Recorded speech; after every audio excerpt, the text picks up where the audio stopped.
Eh bien, Nicolas, il était venu passer sa soirée d'Halloween dans cette discothèque du Seven, une discothèque ardéchoise en compagnie de quelques-uns de ses camarades de terrain. Nicolas faisait la queue pour pouvoir rentrer dans cet établissement de nuit et c'est à ce moment-là qu'il y a une personne cagoulée qui s'est avancée vers cette file d'attente et qui a ouvert le feu, touchant donc à la tête d'une balle Nicolas. Nicolas décédera de ses blessures quelques jours plus tard à l'hôpital. Il a été déclaré décédé samedi dernier. Il y avait 800 personnes dans cet établissement de nuit ardéchois et nombre de ses camarades de rugby étaient présents à ses côtés. Alors oui, vous l'avez dit Philippe, il y a eu une très vive émotion puisque c'est la deuxième fois en moins d'un an que ce club de rugby, le rugby club romanais-péageois, est confronté à un deuil après la mort de Thomas il y a quasiment un an jour pour jour, tué à l'occasion d'un bal sur la commune de Crépol. Cette fois-ci, c'est Nicolas, un joueur de 22 ans. C'était sa 16e saison ici. Et je vous propose justement d'écouter le témoignage de Tristan Tardy. Il est le co-président du rugby club romanais-péageois. On ne le vit pas très bien puisque c'est difficile à vivre. Je vois pas comment on peut bien le vivre.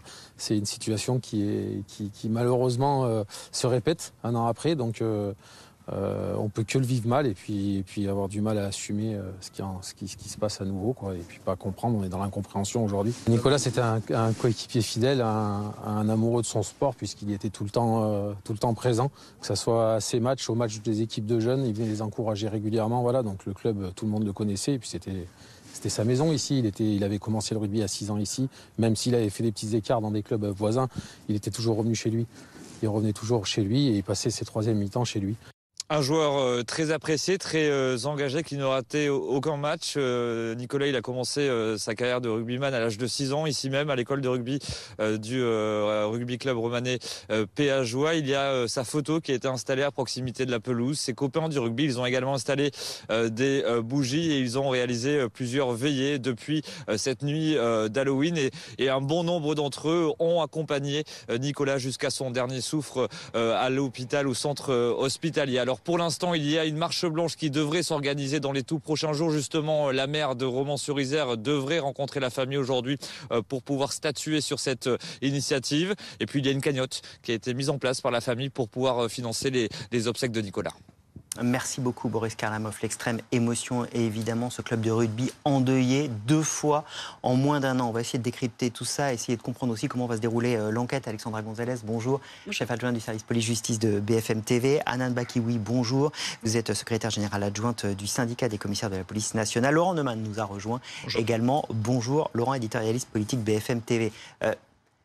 L'enquête, d'abord Alexandra, de quoi disposent les enquêteurs pour essayer de retrouver un individu qui a été a priori identifié comme le tireur principal? C'est ce qu'ont raconté les témoins sur place. Le parquet de Privas, donc en Ardèche, a saisi la division de la criminalité organisée et spécialisée. Donc des policiers qui ont d'ores et déjà fait des constatations sur place, qui vont voir s'il y a de la vidéosurveillance, qui vont tenter d'auditionner tous les témoins qui étaient sur place et qui ont pu raconter. On sait qu'il y a eu 2 autres blessés, en plus de Nicolas qui donc est décédé des suites de ses blessures. Une jeune fille blessée à la jambe et un vigile également. Et il y a eu un mouvement de panique au moment où ces tirs ont eu lieu. Ça se passe en pleine nuit, à 2h30 du matin, alors qu'ils sont en train de faire la queue pour rentrer dans cette discothèque. Donc, il y a du monde, autant de monde qui peuvent peut-être décrire quelque chose qui permettrait d'identifier ce tireur. Qu'est-ce qu'on a comme élément sur ce tireur? Il était pas reconnaissable? Effectivement, il était cagoulé, mais peut-être que de la vidéosurveillance peut permettre de l'identifier avant les faits ou après les faits, tenter de retrouver tout le chemin qu'il a pu faire. En tous les cas, ce que l'on peut dire à ce stade sur les hypothèses, tout ça ne semble pas lié au trafic de stupéfiants. L'une des hypothèses qui a été évoquée par une de nos sources, ce serait un acte de représailles sur une personne qui se trouvait là et qui n'a rien à voir avec Nicolas Dumas, la victime, qui donc se trouvait là peut-être au mauvais moment, au mauvais endroit, qui a succombé à ses blessures. Mais pour l'instant, il est encore trop tôt pour tirer des conclusions définitives sur ces faits qui ne font que débuté. Dernière chose, tout cela n'a absolument rien à voir avec les faits de Crépol qui s'étaient déroulés et qui avaient conduit à la mort du jeune Thomas. Le seul lien entre les deux affaires est leur appartenance au même club de rugby. Vous restez avec nous évidemment. Nous sommes également avec Marie-Hélène Toraval. Bonjour, merci d'avoir accepté notre invitation. Vous êtes la maire d'Yverdroite de Romans-sur-Isère dans la Drôme. On parlait de l'enquête, elle ne fait que débuter. Est-ce que vous avez quelques éléments supplémentaires ce matin ? Je n'ai pas d'éléments supplémentaires par rapport à ce qui a été dit. Je sais que c'est une enquête qui avance assez vite et que la famille est extrêmement attentive et est en lien aussi avec les enquêteurs et se réjouit aussi, si l'expression n'est pas forcément bien choisie, mais de l'attention qui est portée à la situation et à l'assassinat qui a été celui de Nicolas. Comment vous avez vécu cette deuxième fusillade qui fait un deuxième mort dans ce même club de rugby après Thomas? On a un sentiment de répétition. Est-ce que vous avez ce même sentiment? Je ne peux pas parler de sentiment, de notion de répétition. Je dis juste qu'on a une situation de violence complètement débridée qui s'opère sur notre pays depuis déjà plusieurs années. L'an passé, j'avais dit qu'il ne s'agissait pas de faits divers, mais bien de faits de société. Donc aujourd'hui, cette notion de fait de société est une véritable réalité. Donc je pense qu'il faut vraiment, et j'en appelle aussi au gouvernement pour qu'il y ait une réaction forte. Je pense que le ministre de l'Intérieur en a pris la pleine mesure. Il a mis des mots juste aussi sur le diagnostic de situation qui était celle de notre territoire, du territoire national. Aujourd'hui, après le diagnostic, il faut des actions fortes. Vous parlez de faits de société, vous faites référence quoi là? À la fusillade, à la violence de certaines personnes dans certains quartiers? Je pense à la violence, tout simplement. Je dis que l'an passé, on nous parlait de sentiment d'insécurité, on ne nous en parle plus. Donc l'insécurité est véritablement une réalité dans ce pays et elle n'est pas acceptable, elle n'est pas supportable. Vous qui connaissez évidemment très bien la zone, qu'est-ce qui génère cette violence dans votre territoire? Mon territoire n'est pas plus impacté que d'autres. Si vous regardez l'actualité de ce week-end, malheureusement, si vous regardez Rennes, si vous regardez Poitiers, si vous regardez un ensemble de villes qui sont touchées, et notamment beaucoup de villes moyennes. Il y a un élément qui revient souvent dans ces affaires, c'est l'usage d'armes. Carl Olive, député proche du président de la République, dit ces dernières heures, on pourrait peut-être mobiliser l'armée ponctuellement dans certains quartiers pour aller chercher ces armes. Est-ce que ça vous semble une bonne idée ? Alors, il n'y a pas forcément de mauvaises idées. On sait que généralement, le trafic d'armes est intimement lié avec le trafic de drogue. Ça, c'est un premier point. On peut aller chercher l'armée pour vider les quartiers si l'on veut. On pense que les effectifs qu'on a au niveau de l'armée ne suffiront pas à venir éliminer l'ensemble de la gangrène qui s'opère sur tous les quartiers qui sont dits, entre guillemets, sensibles. Vous restez avec nous, je me tourne vers Hanan Bakiwi. Cette idée d'aller chercher l'armée pour, dans certains quartiers, aller chercher les armes et peut-être envoyer un symbole, ça vous semble pertinent ou pas ? Moi, je trouve pas ça pertinent. C'est pas la première fois qu'on a ce genre de. C'est pas la première fois. On a eu Samia Ghali qui avait demandé l'armée pour les quartiers nord de Marseille. Donc, non, je pense que la police fait son travail. Elle fait bien son travail. Mais malheureusement, comme dans beaucoup de secteurs, et notamment secteur public, la police manque de moyens. De moyens humains, de moyens matériels. Elle manque cruellement de ces moyens-là pour faire face justement à cette prolifération des armes. Et on a une augmentation notamment d'usage des armes. Avant, c'était plutôt des rixes à main nue. On a connu ça parce que la violence, elle est pas nouvelle. Mais aujourd'hui, on a basculé, on a passé à un autre palier. Là, aujourd'hui, ça se règle avec des armes. Et donc, peu importe si on fait des victimes collatérales, du moment qu'on règle finalement ses comptes. Mais il y a un vrai sujet là-dessus sur les armes et je pense que la police a besoin de moyens, à la fois, comme je vous ai dit, de moyens humains et de moyens matériels pour faire face à ça. Avant de vous entendre, Laurent, parce que sur les précédents, j'ai bien vu que vous aviez envie de réagir, je voudrais juste aussi souligner, ces armes, elles tuent des jeunes, de plus en plus jeunes. Madame le maire, Nicolas, il a 22 ans. Vous avez eu ses proches, vous avez eu des échanges avec sa famille, avec le club.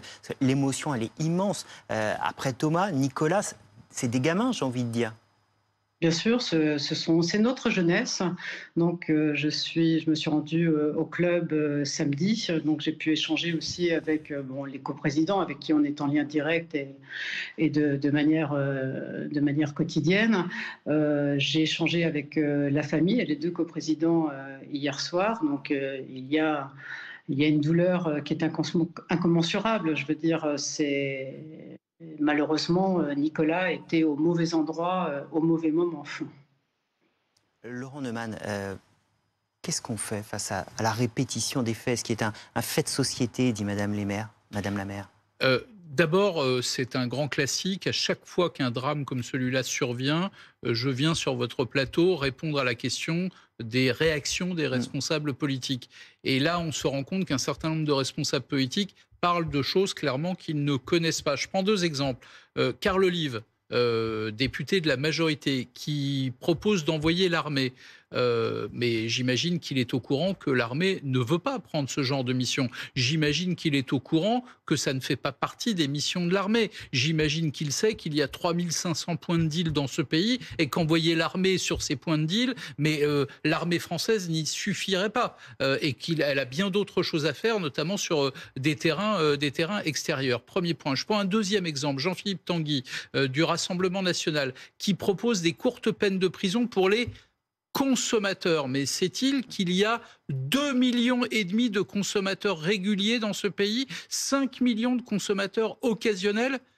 Vous imaginez envoyer 2,5 millions de personnes en prison, même pour une courte peine? Donc tout ça, ce sont des réactions à chaud pour dire quelque chose. En revanche, il y a le fond.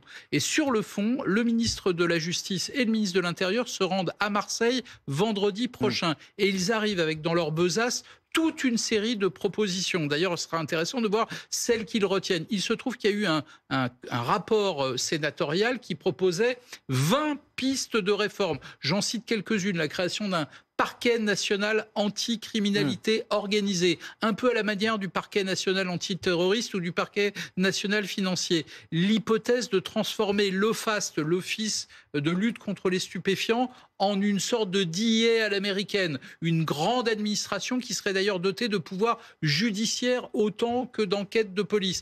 Il y a plein de possibilités. Peut-être la création de cours spécialisés, de tribunaux spécialisés. Je passe parce que la liste est extrêmement longue. Mais là, pour le coup, on est sur le fond. Ces réactions politiques à l'emporte-pièce dès qu'un fait divers survient, très honnêtement, ça ne fait absolument pas avancer le débat. On va revenir évidemment sur ces questions d'ultraviolence, sur ces questions aussi de fusillade et de trafic d'armes qui circulent beaucoup. On précise peut-être juste, Alexandra, pour l'instant, le trafic de drogue n'est pas avéré dans cette affaire. Non, pas du tout. La piste d'un règlement de compte sur fonds de trafic de stupéfiants n'est pas du tout privilégiée à cette heure.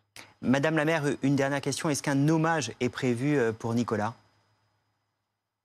Échanger avec la famille, c'est un souhait de la famille. Donc je me suis engagée à travailler avec l'ensemble de nos équipes municipales pour mettre en place toutes les mesures nécessaires pour que cette manifestation puisse s'organiser dès que possible, c'est-à-dire très probablement cette semaine. Donc il s'agira d'une marche blanche à l'initiative de la famille, mais bien sûr accompagnée par l'ensemble des services de la municipalité.